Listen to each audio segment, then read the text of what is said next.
अस्सलाम वालेकुम नाजरीन, आप देख रहे हैं K92 न्यूज़ और मैं हूं रुबीना नाज। चलते हैं इलाकाई खबरों की तरफ।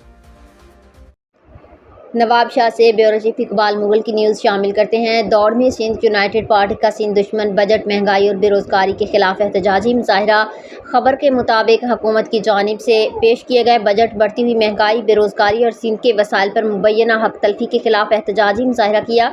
इस मौका पर मुजाहिरीन ने हाथों में बैनर्स और प्ले कार्ड्स उठा रखे थे और सिंध के हकूक़ के हक में जबकि हुकूमती पॉलिसियों के खिलाफ नारेबाजी की। मुजाहिरे की क़यादत सिंध यूनाइटेड पार्टी के रहनुमा मुजाहिद रुस्तमानी, अमानुल्लाह सिंधी और दीगर ने की। इस मौका पर खिताब करते हुए मुकर्रिरीन ने कहा कि सिंध यूनाइटेड पार्टी की मरकज़ी क़यादत की अपील पर आज पूरे सिंध में एहतजाजी मुजाहरे किए जा रहे हैं। उन्होंने कहा कि सिंध असम्बली से मंजूर किया गया माली साल 2026-27 का बजट अवाम दुश्मन और सिंध दुश्मन है, जिसे पार्टी मुकम्मल तौर पर मुस्तरद करती है। उन्होंने कहा कि बजट में आम आदमी को कोई रिलीफ फराहम नहीं किया गया, जबकि सरकारी मुलाजिमीन की तनख्वाहों में सिर्फ 7% इजाफा किया गया है, जो मौजूदा महंगाई के तनासब से इंतहाई नाकाफ़ी है।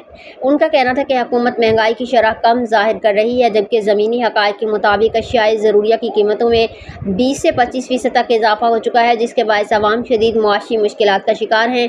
मुकर्रिरीन ने मुतालबा किया कि सरकारी मुलाजिमीन की तनख्वाहों में कम अज़ कम 20% इजाफा किया जाए, जबकि मजदूर की कम अज़ कम माहाना उजरत 60,000 रुपये मुकर्रर की जाए, ताकि मेहनत कश तबका अपने ख़ानदान की बुनियादी ज़रूरियात पूरी कर सके। रहनुमाओं ने इल्ज़ाम आयद किया कि सिंध हुकूमत ने NFC के तहत सिंध के 300 अरब रुपये वफाक को फराहम किए हैं, जिन्हें सिंध के दरियाए सिंध पर नई नहरें, कैनाल्स तामीर करने और दीगर मनसूबों पर खर्च किया जाएगा, जिससे सिंध के ज़रूरी मफादात मुतासर होंगे। उन्होंने कहा कि सिंध की ज़मीनें बड़ी कंपनियों को देने की मनसूबाबंदी की जा रही है, जबकि सिंध के हारी और किसान मुआशी बदहाली का शिकार हो जाएंगे। उन्होंने मज़ीद कहा कि सिंध के कुदरती वसाइल, जिनमें कोयला, तेल और गैस शामिल हैं, से भरपूर फ़ायदा उठाया जा रहा है, लेकिन सिंध के अवाम को इन वसाइल का हक़ नहीं दिया जा रहा।